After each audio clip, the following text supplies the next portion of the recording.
Olá, está começando o episódio número 2 do podcast Epígrafe. Eu sou Isaac Gabriel e junto com Vivian Rocha conversamos hoje com Marina Spínola, graduada de História pela Universidade de São Paulo e atual mestranda da mesma instituição. Ela é autora do artigo As Semelhanças e Diferenças no Discurso sobre História nas plataformas Brasil Paralelo e Guia do Politicamente Incorreto, que foi publicado no volume 13, número 1, da revista Epígrafe em 2024. Vamos entender junto com ela como foi a sua pesquisa e tudo o que envolveu a jornada da iniciação científica. Vem com a gente.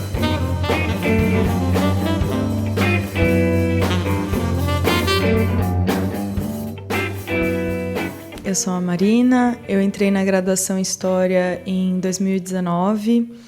Junto com a graduação em História, eu também, por um curto período, estudei jornalismo, mas aí eu gostava muito mais de História, então preferi me dedicar aqui.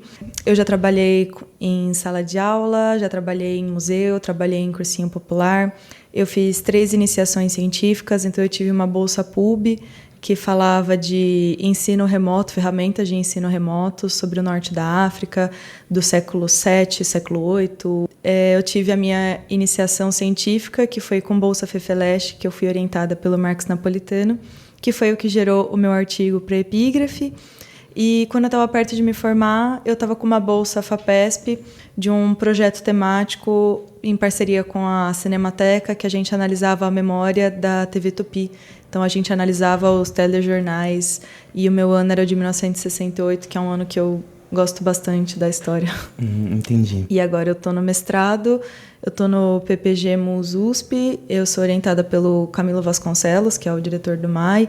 O meu mestrado agora é lá no MAI. E a minha tese que eu estou trabalhando é que eu vou comparar 2 memoriais do Holocausto, um no Museu Judaico da Bela Vista e um no Memorial da Imigração Judaica e do Holocausto no Bom Retiro. Entendi. Deu já para ver que você gosta muito do tema da memória, né? Você trabalhou muito ao longo da graduação e agora também. E antes da gente começar a falar do artigo em si, a ideia da epígrafe é sempre começar também com uma epígrafe, né? Em homenagem ao nome da nossa revista.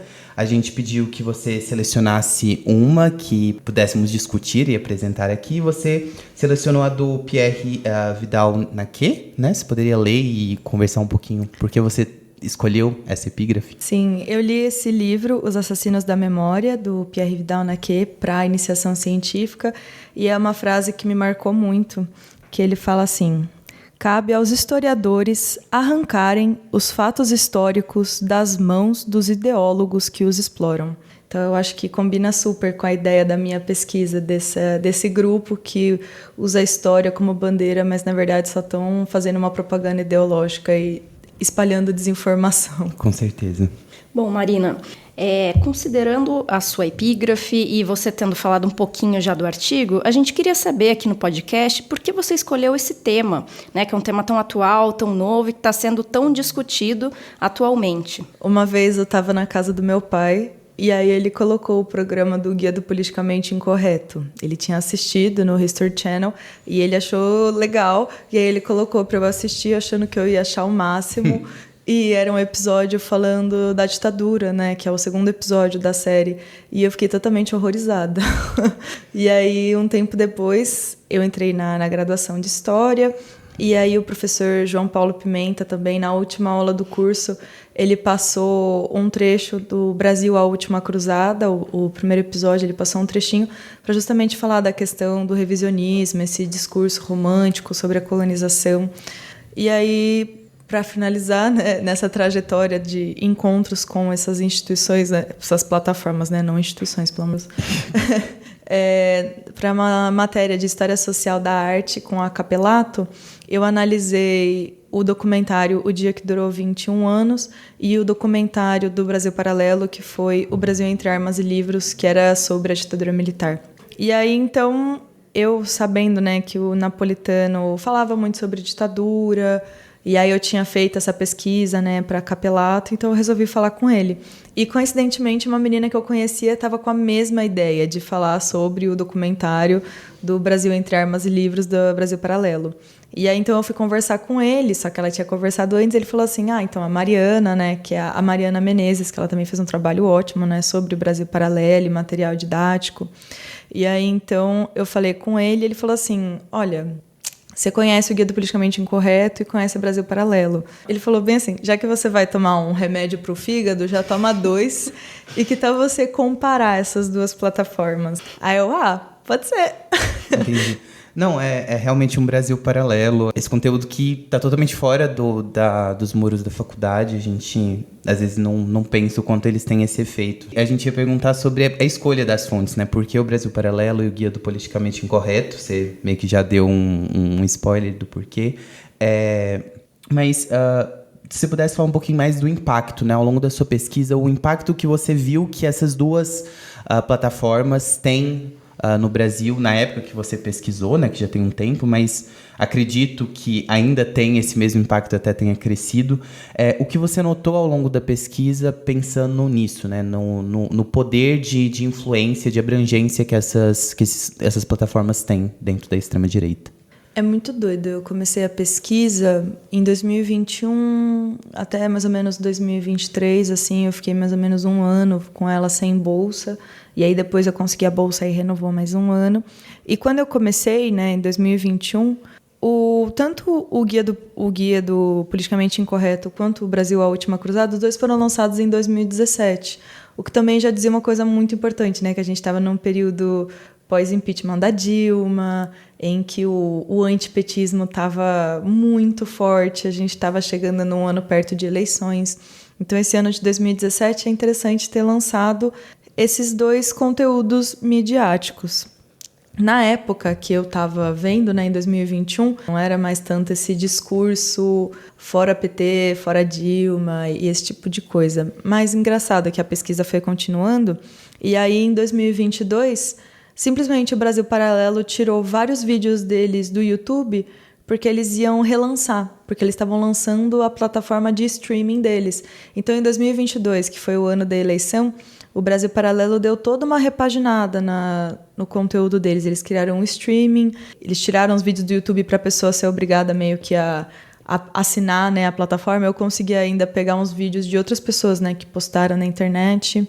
O Leandro Narlock, ele já não estava mais tão famoso por causa do Guia do Politicamente Incorreto, mas também no ano que eu estava fazendo a pesquisa, foi justamente na época que ele fez aquela coluna na Folha, que foi sobre assim, as pretas, que fez a Sueli Carneiro sair do conselho da Folha, porque ele estava lançando o livro, acho que é o Achados e Perdidos, alguma coisa assim, e aí que ele fala, né, sobre assim, as pretas, e basicamente o mote, né, do Narlock nesse texto e no livro dele é falar que o movimento negro tem que parar de se lamentar e pegar figuras para se espelhar, né, tipo assim, as pretas. E aí a Sueli Carneiro saiu do Conselho da Folha depois disso. Então, o guia em si já não estava mais tão forte, porque ele teve essa temporada muito forte em 2017, e aí ele teve a segunda temporada em 2018, que inclusive não era mais tanto do Narlock, quem apresentava inclusive era o Eduardo Bueno, que hoje em dia também nem se associa mais a esse tipo de coisa.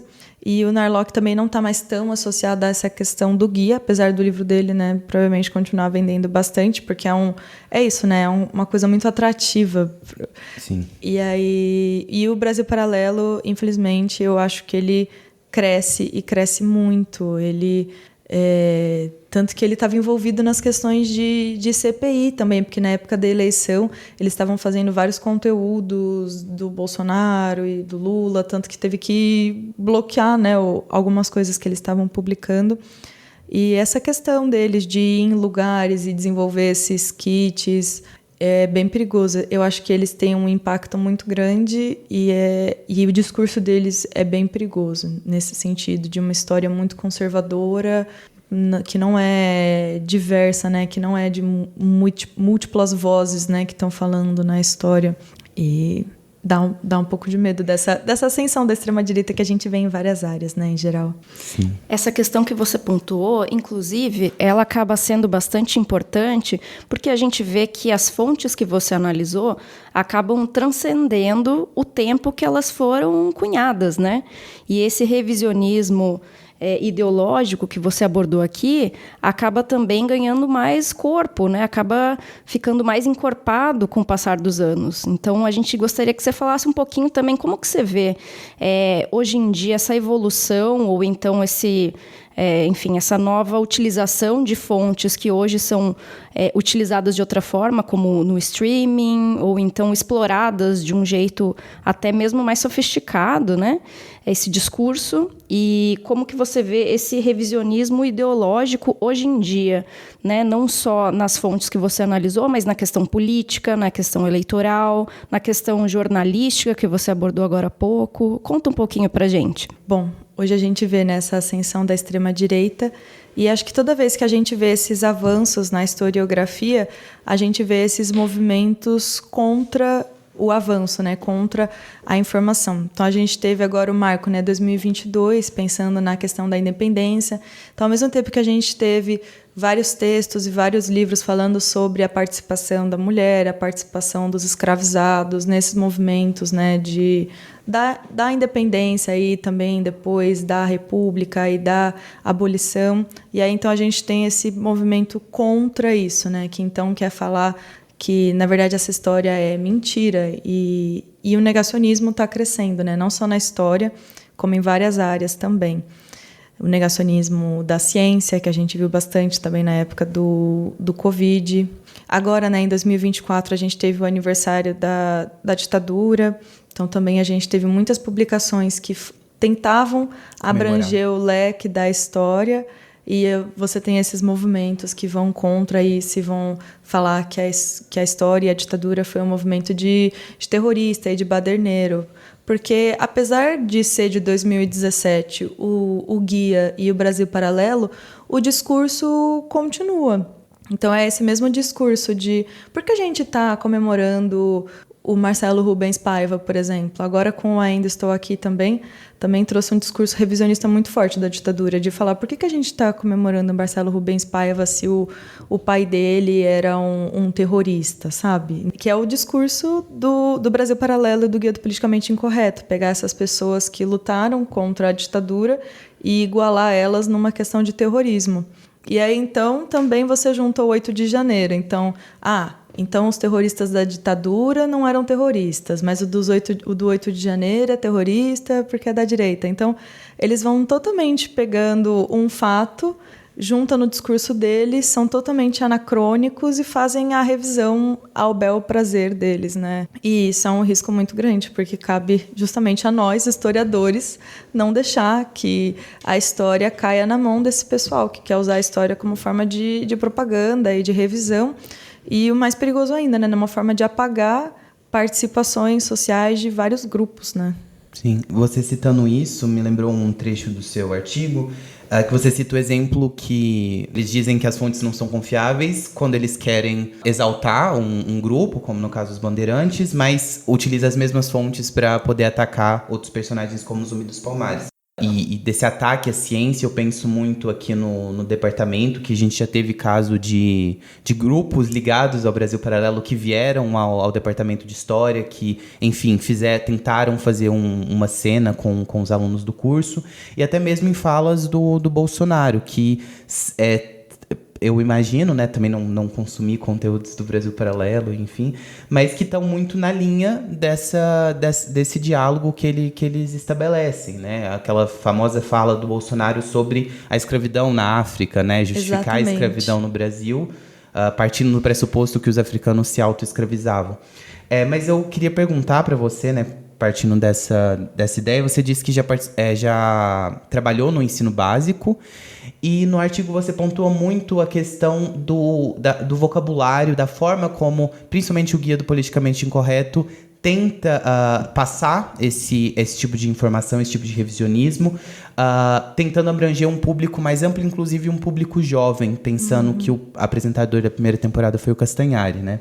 E eu queria saber como que foi na sua experiência no ensino, se você chegou a ver um reflexo desses revisionismos que vieram a partir dessas duas fontes, ou enfim, revisionismos gerais no ensino básico entre os alunos, né, digamos assim, que é algo bem comum, recorrente. As minhas experiências com ensino básico foram mais dos estágios da licenciatura, e eu trabalhei nos cursinhos populares, né? E aí, nesses lugares que eu estava, né, nas escolas e nos cursinhos populares, eu sempre trazia essa questão do revisionismo meio até como um termômetro, né? Porque às vezes eu pensava, gente, mas será que é só eu? Será que isso chega pra mim? Será que o algoritmo do Brasil Paralelo cismou comigo? Porque toda vez que eu abro o YouTube agora aparece um vídeo deles. E aí, então, às vezes eu falava na sala de aula, né? Tipo, e vocês já ouviram falar disso? Ou às vezes eu falava alguma coisa polêmica deles, só pra ver se o aluno ia reagir. Mas não. Todos os lugares que eu passei, nenhum aluno, felizmente, conhecia ou consumia esse tipo de coisa. Como eu falei, acho que o Narlock, né, para 2017, ele já está meio velho, né, para essa galera. Então, apesar deles... O Castanhari, eles conhecem até hoje, né? E o Castanhari até hoje posta os vídeos de história e tudo mais. O Castanhari eles conhecem. O Eduardo Bueno, pouquíssimos conheciam. Mas o Narlock, para eles, tipo, não significa nada. E o Brasil Paralelo, para eles, também não. Mas eu acho que para os jovens, o Brasil Paralelo não é muito o foco, né? Eles pegam mais esse pessoal mais velho, um pessoal idoso até. Eles estão fazendo sucesso com jovens que eles entregaram os kits, né? Mas, em geral, não muito. E o Narlock, que podia fazer sucesso, ele deve ter feito sucesso em 2017, mas em 2017, né, eu estava no ensino médio e eu também não reparava ninguém do meu grupo comentando. Acho que até porque o programa dele era na TV fechada e não no YouTube, né, que é mais fácil de consumir. Acho que isso também limitava um pouco o alcance do Narlock para os jovens também. O do Brasil Paralelo, você acha que foi nesse rebranding que eles tiveram pro streaming que foi para buscar um público mais velho, ou desde o começo eles já tinham essa base focada nesse pessoal mais velho, assim, adulto já? Eu acho que no começo era para um pessoal mais velho, né? Porque é um pessoal que ia estar disposto a pagar, né? As coisas e ser assinante, ia se comover. Uma amiga da minha vovó assina a Brasil Paralelo, uma amiga professora dela. E a minha avó não entende como que o discurso deles entrou na cabeça dela, né? Então, eles no começo, eu acho que eles tinham essa coisa mais das pessoas mais velhas. E o rebranding deles, né, foi, acho que, para pegar um pessoal mais novo. Então, só de você estar num streaming. E é um streaming que não tem coisa só do Brasil Paralelo. Tem filmes, e tem filmes legais. Tem, tipo, Rock, o Lutador. E aí, tinha a época que eu assinava a newsletter do Brasil Paralelo. E eu nunca vou esquecer. Que eu recebi um e-mail falando assim... veja como a trajetória de Rock Balboa se assemelha com a de Jesus Cristo. E eu fiquei um pouco curiosa para ver como que eles iam fazer esse malabarismo ideológico deles. Mas eu acho que esse rebranding foi para pegar um público mais jovem. Tanto que eles falam de filme, eles estavam falando de coisas que eram muito atuais, assim, na época também, que talvez fosse chamar um pessoal mais jovem. Eu não acompanho mais o conteúdo deles, mas acho que provavelmente se eu entrar nos vídeos dele, com certeza eles vão estar falando dessa coisa da CPI, por exemplo, falando de como esse pessoal das bets são injustiçados, que você no Brasil não pode fazer mais nada, que você é censurado. Então, eles pegam esses temas mais atuais, acho que para pegar um público mais jovem. Porque para o jovem, eu não vou assinar uma escola, mas eu vou assinar um streaming. E aí, nesse streaming, eu vou ver o filme normal. E eles têm uns pacotes muito doidos. Eles têm, assim, um pacote vitalício. Então, você pagava, sei lá... Nossa, era bem barato. Era, tipo, sei lá, R$200. Tô chutando alto até. Mas era, tipo, R$200 e você tinha um pacote vitalício de Brasil Paralelo pro resto da vida. Então, você assinava e você tinha para sempre. Aí, várias vezes eu fiquei assim... será que eu vou usar o dinheiro da minha bolsinha para assinar Brasil Paralelo? Para ter acesso aos conteúdos, né? Mas eu não cheguei a fazer isso. Acho que ia ser muito contra a minha moral assinar o streaming deles e os pacotes deles. Entendi. Bom, olhando por outro ponto de vista, Marina, nós sabemos que a extrema-direita ela já ocupou esse espaço, né, tanto da internet quanto dos streamings há algum tempo e já até se consolidou nele, como você bem expôs aqui. Mas hoje em dia a gente vê também historiadores ocupando esse espaço, né? Historiadores de formação, trazendo uma informação mais qualificada. A gente queria saber se, ao longo da sua pesquisa, você também analisou esses historiadores que hoje em dia ocupam ou estão começando a ocupar esse espaço e como que você vê esse fenômeno hoje em dia. Eu não cheguei a acompanhar nenhum. É que eu fiquei focada mesmo nos ruins, né? No ruim. Mas eu sei que tem muitos bons, e eu lembro que na época que eu estava terminando a pesquisa foi quando começou a estourar o TikTok. Então veio justamente essa questão de, será que então nós, historiadores que gostamos da história e queremos divulgar a história, a gente tem que entrar no TikTok? Porque senão o TikTok também vai ser flodado de desinformação e coisa de gente que não sabe do que está falando. Então, fico feliz que as pessoas estão ocupando esse espaço. Eu, por exemplo, eu nunca seria a pessoa que grava um vídeo falando de história e aí grava e coloca legenda e faz efeito e faz toda essa pesquisa para um vídeo. Eu não tenho esse perfil, né? Eu prefiro muito mais a sala de aula, o museu, do que essa coisa roteirizada. Mas eu fico feliz que tem pessoas que estão fazendo esse trabalho. E quando eu estava dando aula, eu cheguei a pesquisar alguns para recomendar para os alunos, né? Até para falar para eles, né? De, olha, eu pesquiso essa galera, não vão na deles. Sigam eles, né? Mas eram canais que como eu não acompanho mais porque eu não estou na sala de aula faz um tempo, eu não sei se ainda estão atuantes, né? Mas o que mais me marcou foi o Se Liga Nessa História mesmo, né? Até mesmo o Eduardo Bueno tem coisas que eu fico com o pé muito atrás com ele, porque para você ter aceitado fazer parte do Guia Politicamente Correto, e ele não é historiador, assim, né? Ele é um marqueteiro. Um difusor. Ele é um cara da história pública. E aí isso pega muito também, mas se o aluno de jeito nenhum quer ver nada de história, então, tudo bem. Mas acho que é importante o historiador ocupar esse espaço do digital também, né? Porque senão outros vão ocupar. Você citou a história pública, né? E toda essa dificuldade que quem é historiador acadêmico tem de conseguir transpor o que a gente vê na academia, que tem um linguajar mais pesado, mais complexo, para um vídeo, por exemplo, TikTok de minutos, ou para um vídeo no YouTube, ter que adequar a linguagem. Enfim, isso realmente é um debate muito frequente que eu sinto, não sei se a Vivian concorda, no departamento está mais recorrente, né? Professores novos que estão entrando com essa vertente mais da história pública, divulgação científica, professor Daniel Gomes. Wikipédia também, projetos de extensão, né? Sim. Partindo, né, agora falamos um pouco do seu trabalho, inclusive, né, esqueci de falar, mas muito bom, adorei, a leitura foi muito fluida. Ai, que bom. Sobre um pouco o processo de produção do trabalho, né? Você disse que foi uma iniciação científica, né? Inicialmente sem bolsa, depois com uma bolsa FEFELESH, e a escolha do orientador, né? Você já falou um pouco por que você escolheu ele, mas como que foi esse processo de relação? Acho que muitos alunos, quando querem fazer pesquisa, têm esse medo de que maneira o orientador vai me ajudar, o que eu posso cobrar dele, o que ele vai dar para mim. Ou como eu vou me aproximar dele, né? Sim, como foi esse processo para você, desde o primeiro contato até a finalização, a entrega do trabalho? Primeiro eu pesquisei, né? Tipo, que professor talvez esteja mais alinhado com o que eu quero pesquisar. Então, Brasil contemporâneo. Vou falar, estava, né, com o projeto inicial sobre ditadura, então só podia ser o Napolitano. E aí então eu peguei o e-mail dele e mandei um e-mail.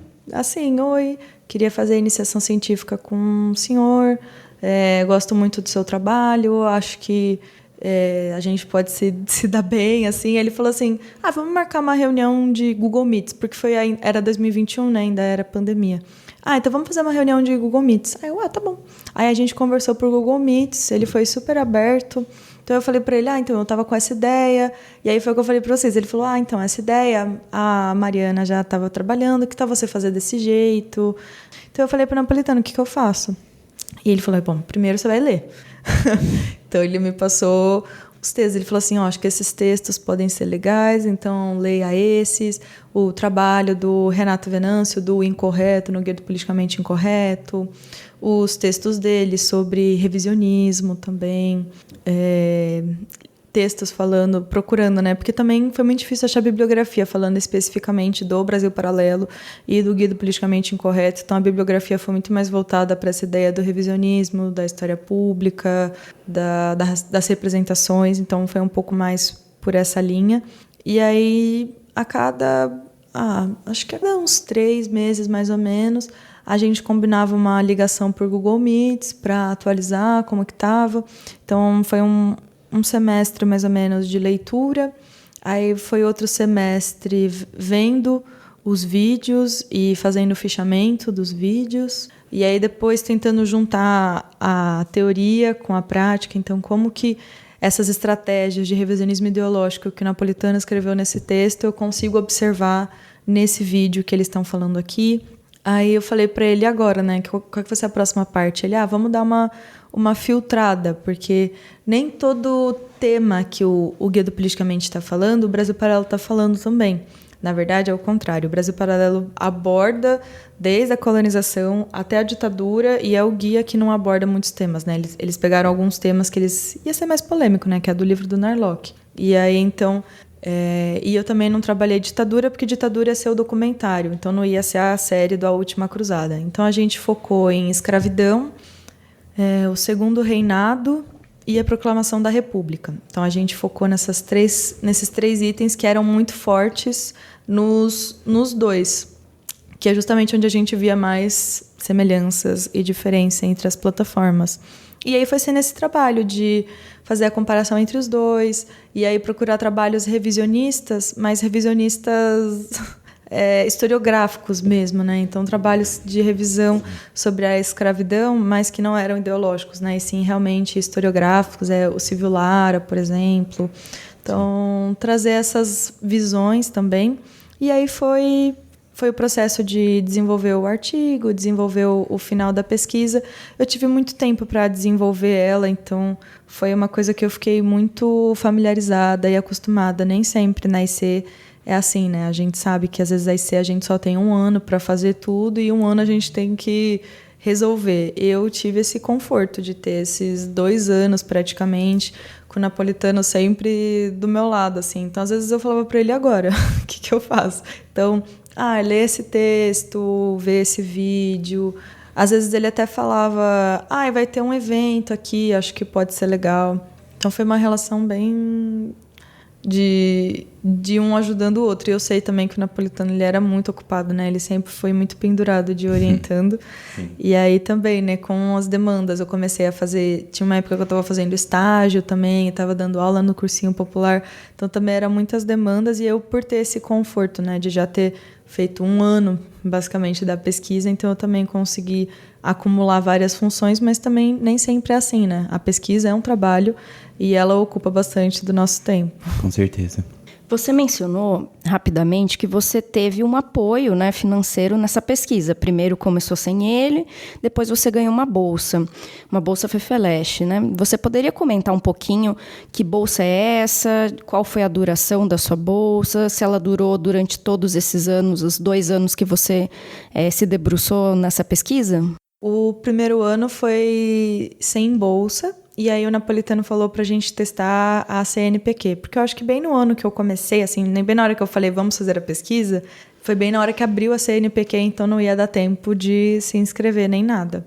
E aí então eu comecei ele sem bolsa, que era, aí eu fazia, não sei se ainda tem essa disciplina, né, que é uma disciplina de introdução à pesquisa 1 e 2. Sim. Então, eu fiz essa disciplina meio que como uma forma de legitimar a pesquisa, né, também.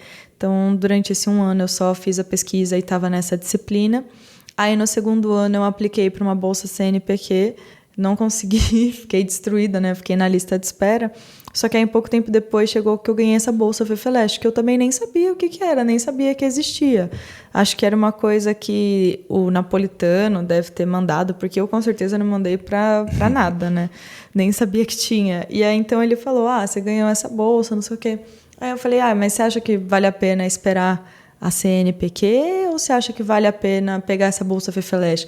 Aí ele, não, pega a bolsa FEFELESH, né? Tipo, em questão de de valores, o valor era muito parecido. E aí ele falou assim, aí você já começa agora com uma bolsa, né? Vai saber se você vai conseguir a bolsa depois, vai saber o que o futuro espera, né? Sim. Então também o Napolitano, ele sempre foi um cara, não só orientador da pesquisa, né, em si, me passando a bibliografia, mas de caminhos, né? Tanto que até o caminho que eu estou agora do mestrado foi muito uma orientação dele, né? Ele que me recomendou ir para o MAI, fazer com o Camilo. Então ele é um cara, mesmo se você não for fazer iniciação científica com ele, ele é um cara que ele já está há muito tempo nessa área. Então ele sabe caminhos, ele tem muitas dicas também, então ele foi muito 10 nisso. E aí eu fiquei com essa bolsa FEFELESH, acho que na época, eram uns R$400 por mês.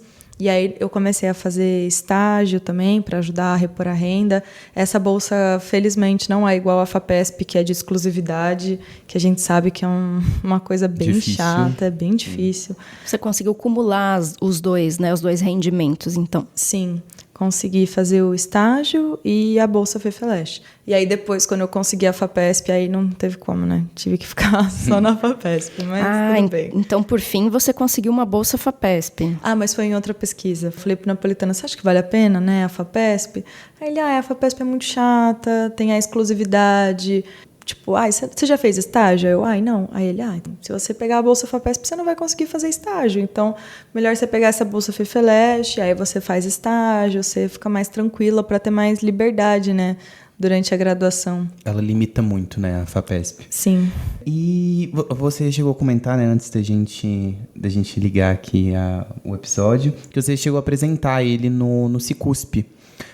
Que é o simpósio de iniciação científica. Você pode falar um pouco como foi essa experiência, qual foi a recepção, né? Tem toda a questão dos pareceristas para o Cicusp. Como foi essa experiência? Você apresentou em outros locais também?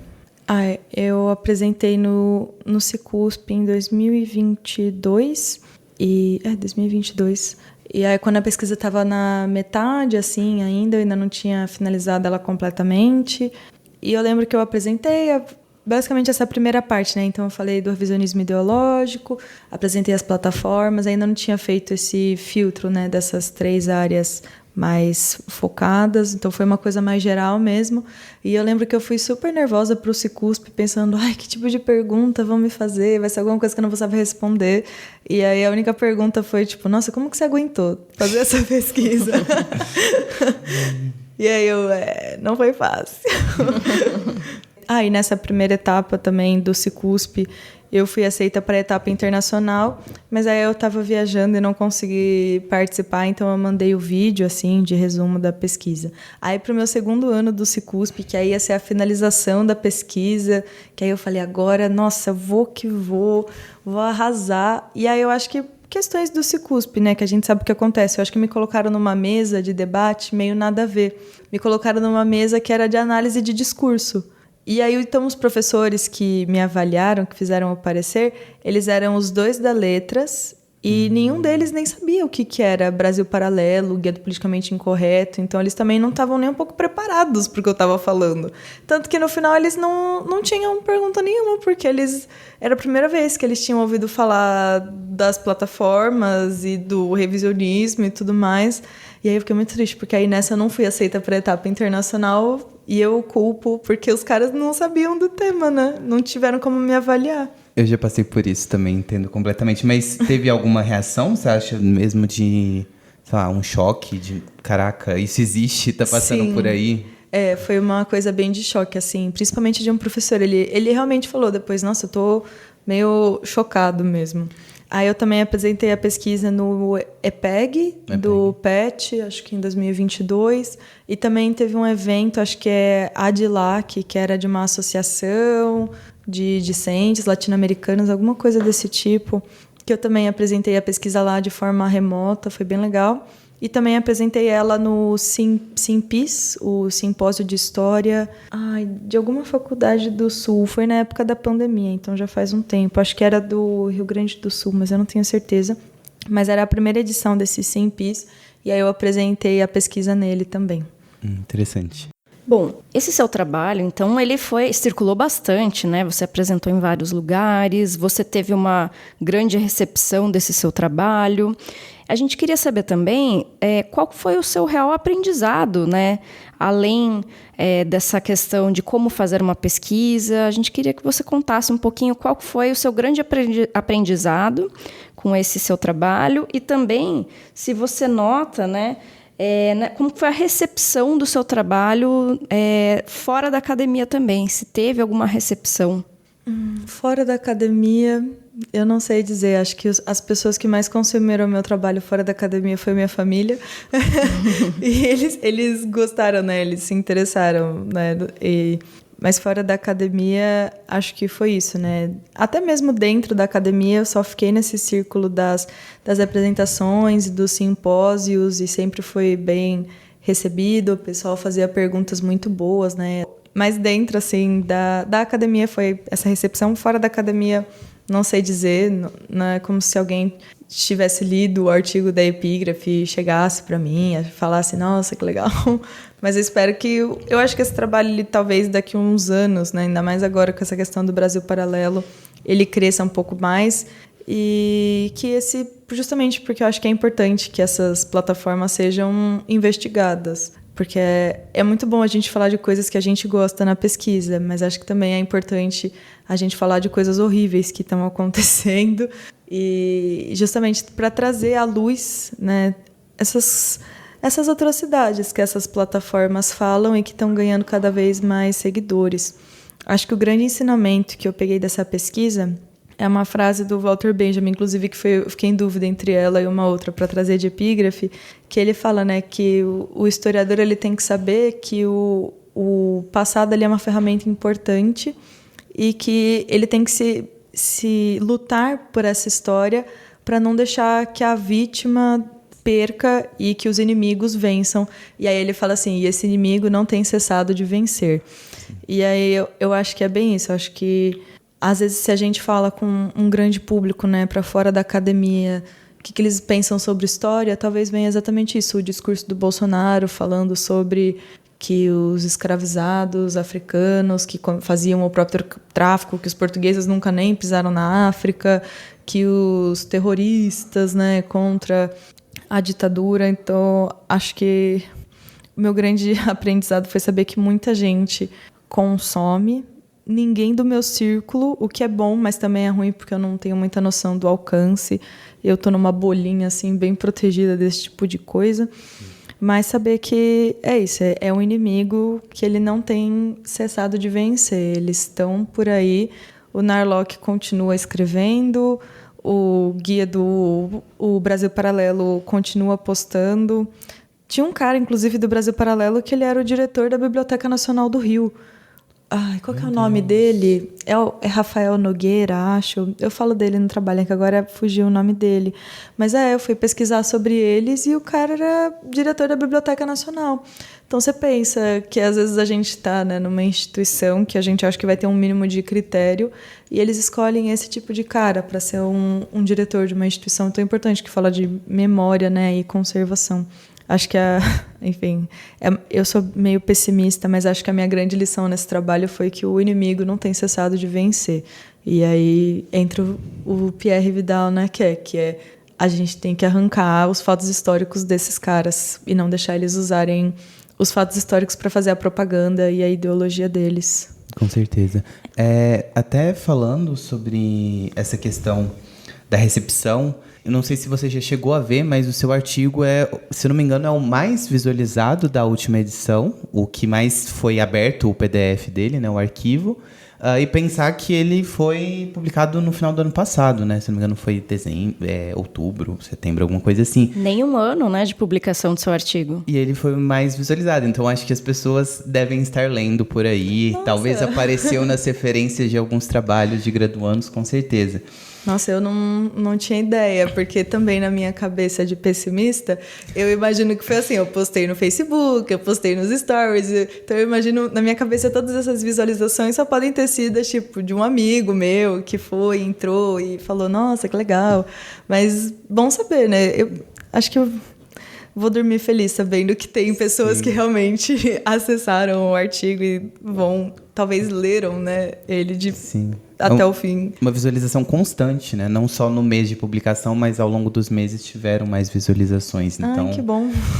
Ele teve um impacto. Não sei qual, mas teve um impacto. Bom, considerando então, enfim, os seus próximos passos agora na academia ou fora dela, conta um pouquinho pra gente o que você está vislumbrando, né, para sua carreira depois dessa publicação, agora no mestrado. Você pretende seguir a carreira acadêmica como pesquisadora, como professora, enfim, do ensino básico, médio, universitária? Conta um pouquinho pra gente. Eu escolhi fazer o mestrado em museologia, porque eu gostei muito da área dos museus, eu gostei muito da educação informal e da liberdade, né, que o museu tem. O museu como uma instituição de conservação, comunicação, memória. Então, eu, no futuro, me imagino, né, trabalhando com museus mesmo. Claro que eu gosto muito da sala de aula, gosto muito de ensinar. Agora, inclusive, eu lancei um mini curso assim, sobre cinema e história, muito também dos meus aprendizados com o napolitano. E porque eu gosto bastante de ensinar, mas no momento estou mais focada nos museus. Vou tentar, né? Carreira acadêmica, a gente sabe como é, né? Porque pesquisador no Brasil não é valorizado, não é visto como uma profissão. Mas eu estou esperando para ver se eu consigo a Bolsa FAPESP do mestrado. Mas também tem a Bolsa FAPESP, mas entra aqueles dilemas que a gente falou da exclusividade, que também é perigoso. Então, você compromete experiência profissional assim, em instituições para ter o trabalho de bolsa, mas depois, quando você entra no mercado de trabalho, eles não vão valorizar um ano que você fez de pesquisa, eles vão valorizar uma experiência profissional que você teve em algum lugar, né? Então, você fica bem dividido em o que é o caminho certo a seguir. Então, eu tô seguindo, eu tô trabalhando em museu agora. Em que museu você trabalha? Eu estou trabalhando no Museu Judaico de São Paulo agora. Eu comecei lá como estagiária e aí eu saí, porque aí eu fui fazer a Bolsa FAPESP, né? Então eu senti que, bom, já tive o meu momento de estágio, então agora está no momento de eu ter essa Bolsa FAPESP, porque caso eu queira seguir uma carreira de pesquisadora, a FAPESP tem muito nome. E aí então eu fiz a Bolsa FAPESP e aí agora eu voltei para lá e estou trabalhando no museu. Eu acho bem legal o ambiente de museus. Eu sempre trabalhei com educativos. Trabalhei no educativo do Museu Judaico, já trabalhei no educativo do Sesc Interlagos. E eu gosto muito do espaço do educativo. Agora, lá no museu, eu não estou no educativo, eu estou de assistente de diretoria. E aí, por um lado, é bom porque eu consigo ter uma visão panorâmica, né, de como funciona o museu. Então, a gente faz reuniões com a comunicação, com o acervo, com o desenvolvimento institucional, curadoria, programação, produção. Então, eu consigo ter uma visão bem panorâmica. Então, para a minha profissão de museologia, né, de futura museóloga, é ótimo. E aí, por exemplo, e se a Bolsa FAPESP chegar, como que fica? Você fica entre a experiência profissional ou a valorização acadêmica? Porque eu também gostaria de fazer um doutorado FAPESP para conseguir estudar fora. Mas aí, se eu não tenho um mestrado FAPESP, isso pode ser ruim para eu conseguir um doutorado FAPESP. Então, você fica meio dividido o que fazer. Então... Sim, eu acho que todo estudante universitário de São Paulo tem esse dilema em algum momento. É FAPESP ou vida profissional, enfim. Sim. Se sustentar de certa forma. É super compreensível. Espero que dê certo. Tenho certeza que vai dar certo. Continuando agora, né, para encerrar... a gente falou um pouco sobre os seus aprendizados, mas pensando para quem está ouvindo, né, os graduandos que estão ouvindo esse episódio, que dica você daria para eles? Talvez uma dica não tão óbvia que você recebeu do napolitano, ou enfim, que você mesmo aprendeu ao longo da pesquisa, para quem quer fazer iniciação científica e não sabe por onde começar, e também para aqueles que querem seguir um pouco o que você seguiu na IC, que seria isso de memória, revisionismo, história pública, que é uma área nova, como a gente já falou, mas que tem crescido o interesse. Qual dica você daria? Quais dicas? Acho que uma dica em relação à pesquisa em geral seria não se limite às aulas da faculdade. Então... eu talvez não era a melhor das alunas da faculdade, às vezes eu não lia os textos dos professores, então eu nunca consegui me conectar muito com os professores e a matéria. Nunca teve um momento que eu estava na sala de aula, né, vendo o professor falando e falei, nossa, quero explorar esse tema. Então, acho que muitas vezes a inspiração que a gente pode ter para uma pesquisa não vai vir da sala de aula. Pode vir de uma coisa que a gente assistiu, pode vir de uma coisa que a gente ouviu de alguém. Às vezes a gente foi numa exposição, num museu, e teve uma obra que chamou a atenção. Então, saber que por mais que a pesquisa seja acadêmica, nem sempre a inspiração para ela vai ser uma fonte acadêmica, vai ser um texto, ou uma aula, uma palestra. E saber que tudo que você quer pesquisar é válido. Você viu? Eu pesquisei um canal no YouTube, sabe? O Piano Bezerra de Menezes, ele fala bastante isso. O importante é você sempre ter uma problemática, você sempre trazer um problema. Então, se o que você está consumindo traz uma problemática, então já é um trabalho de iniciação científico, já é interessante. Muito bom. Isso também tem a ver com você ter essa curiosidade, né? Ser uma pessoa curiosa, inquieta. Isso vai ser recompensado de alguma forma, em algum momento. Meio masoquista também. Sim. Eu podia ter falado de algum tema mais tranquilo, uma coisa legal, né? Tinha uma época que eu tinha pensado em estudar as Guerrilla Girls com a Maria Cristina, ou a Semana de Arte Moderna com o Zé Geraldo. Mas realmente o que me chamou, o que me prendeu foi essa questão do Brasil Paralelo e do guia. E a inspiração veio, é essas coisas que eu falei. Então, uma conversa com meu pai, essa aula que o Pimenta deu, o trabalho que eu fiz. Teve, na época, exposições que eu fui também, que foram acrescentando no meu imaginário do que estava acontecendo. E acho que para quem vai, né, vocês tinham perguntado, né, acho que quem quer trabalhar com revisionismo, memória, acho que a maior dica que eu consigo dar é lembrar que a história, ela é uma ciência da empatia. Então, sempre que a gente vai falar de memória, é a gente se colocar no lugar do outro, né? A gente não está estudando um objeto, a gente não está fazendo um experimento, não Becker. A gente está falando de pessoas. Acho que agora no meu mestrado, né, que eu estou falando de memoriais do Holocausto, é sempre ter essa empatia, por exemplo. É você se colocar no lugar dessas pessoas.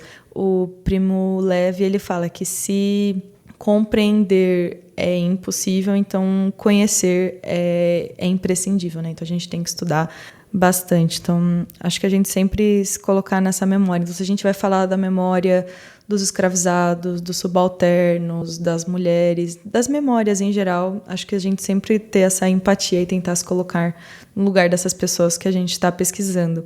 Então, no caso do guia, eu me colocava muito no lugar desses grupos que eles estavam ofendendo e marginalizando, né? Então, deles falarem que os índios, né, que a gente sabe que não é assim o termo correto, mas era o que eles falavam, que os índios queriam destruir a natureza.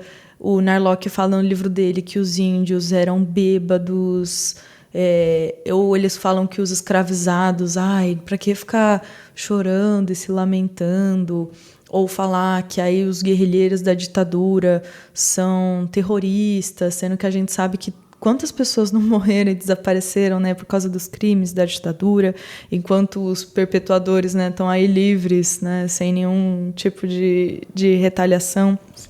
Acho que é isso. Quando a gente vai estudar memória, é a gente se colocar no lugar do outro o quanto der, para a gente se conectar bastante com a nossa fonte. Acho que isso faz da gente um historiador melhor também.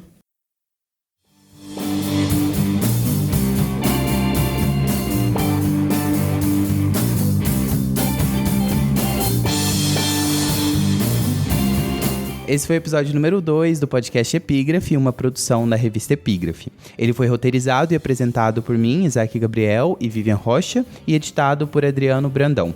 Saiba mais sobre o podcast e a revista em revistas.usp.br/epígrafe. Até o próximo episódio.